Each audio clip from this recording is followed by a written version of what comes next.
എല്ലാവർക്കും നമസ്കാരം. നന്ദവേദ യോഗ സെന്ററിലേക്ക് സ്വാഗതം. നമ്മൾ ഇന്ന് ചോദിച്ചിട്ടുള്ള ഡയറ്റിനെ കുറിച്ചിട്ടാണ്. ഞാൻ നമ്മുടെ ക്ലാസ്സിലാണെങ്കിലും ഡയറ്റിനെ കുറിച്ച് കൂടുതൽ സംസാരിക്കാത്ത ഒരാളാണ് ഞാൻ.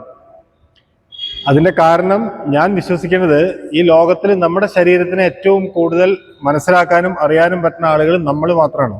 വേറെ ഒരാൾക്ക് നമ്മൾ എത്രയൊക്കെ പറഞ്ഞു കൊടുത്തു കഴിഞ്ഞാലും അതിന്റെ ആ ഒരു ഫുൾ ഫീൽ നമുക്ക് കിട്ടില്ല. സോ നമുക്ക് എന്താണോ നമ്മുടെ ശരീരത്തിന് ദോഷമില്ലാത്ത അവൈലബിൾ ഫുഡ്, അതാണ് നമ്മുടെ ഡയറ്റ് എന്ന് വിശ്വസിക്കേണ്ട ആളാണ് ഞാൻ. നമുക്കൊരു ഭക്ഷണം കഴിച്ചു, ഇപ്പൊ പുട്ടും കടലയും രാവിലെ ഇരിക്കുന്നുണ്ട്, അത് വയറ് നിറച്ചങ്ങോട്ട് കഴിച്ചു, പിന്നെ നമുക്കൊന്നും ചെയ്യാൻ വയ്യാതെ മയങ്ങി കിടക്കുക പറഞ്ഞാൽ അതൊരു നല്ല ഭക്ഷണമല്ല. ഏത് ഭക്ഷണം കഴിച്ചാലും നമ്മൾ കൂടുതൽ ഊർജ്ജസ്വലരാവണോ, നമ്മൾ കൂടുതൽ ആക്റ്റീവ് ആവാൻ പറ്റണോ, അതാണ് നമ്മുടെ ഭക്ഷണം എന്ന് വിശ്വസിക്കുന്ന ആളാണ് ഞാൻ.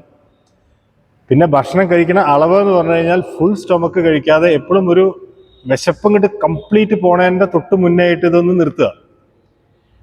ഞാൻ ഇത്രയും കാലം അങ്ങനെ ആയിരുന്നില്ല, വയറ് നിറച്ച് കഴിച്ചിരുന്ന ഒരാളാണ്. പക്ഷെ ഞാനത് സ്വന്തം ശരീരത്തിൽ തന്നെ പരീക്ഷിച്ചാണ്. നമ്മളതൊരു 10 ഇഡ്ഡലി കഴിക്കുന്ന ഒരാളാണെങ്കിൽ അതൊരു 6 എണ്ണം 7 എണ്ണത്തിൽ നിർത്തുക.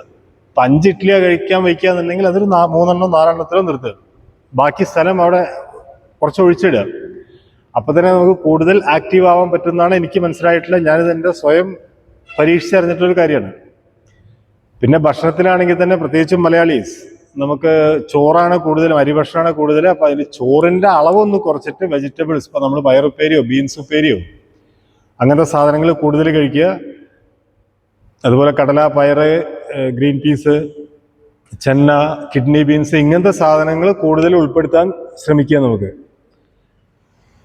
ഇതാണ് ഏറ്റവും നല്ല ഡയറ്റ് എന്നാണ് ഞാൻ വിശ്വസിക്കുന്നത്. പിന്നെ അവനവന്റെ ശരീരത്തിന് അവനവനാണ് അറിയുക. അത് ഏറ്റവും നന്നായിട്ട് നമ്മൾ തന്നെ ആ ഒരു ഇത് കണ്ടെത്തുക. അതിൽ നമ്മൾ തീരുമാനിക്കുക ചെയ്ത് ഓക്കെ ഈ ഭക്ഷണം എനിക്ക് പറ്റും, ഈ ഭക്ഷണം പറ്റില്ല. ഇപ്പൊ ഒരാൾക്ക് എനിക്ക് കഴിക്കുന്ന ഭക്ഷണം ചിലപ്പോൾ വേറൊരാൾക്ക് പറ്റിക്കൊള്ളുന്നില്ല. ഓക്കെ, അപ്പൊ അത് നോക്കിയിട്ട് ചെയ്യാം. അത്രയാണ് എനിക്ക് ഡയറ്റിനെ കുറിച്ച് പറയാനുള്ളൂ. പിന്നെ ഈ പറഞ്ഞ പോലെ തന്നെ നമുക്ക് സീസണലായിട്ട് കിട്ടുന്ന ഫുഡുകൾ, ഇപ്പൊ ഈ സമയത്തൊക്കെ ചക്ക മാങ്ങയൊക്കെ ഇഷ്ടം പോലെയാണ്, അതൊക്കെ നമുക്കുള്ളത് തന്നെയാണ്. അത് നമ്മൾ നന്നായിട്ട് കഴിക്കുക. ഇത്രയാണ് എനിക്ക് ഡയറ്റിനെ കുറിച്ച് പറയാനുള്ളൂ. പിന്നെ എൻ്റെ ശാസ്ത്രീയമായിട്ട് ഇപ്പോൾ omega-3 ഫാറ്റി ആസിഡ് അടങ്ങിയ ഭക്ഷണങ്ങൾ, vitamin C, vitamin D, vitamin A, B, ഇതൊക്കെ നമ്മൾ കുറേ കാലമായിട്ട് കേൾക്കുന്നതാണ്.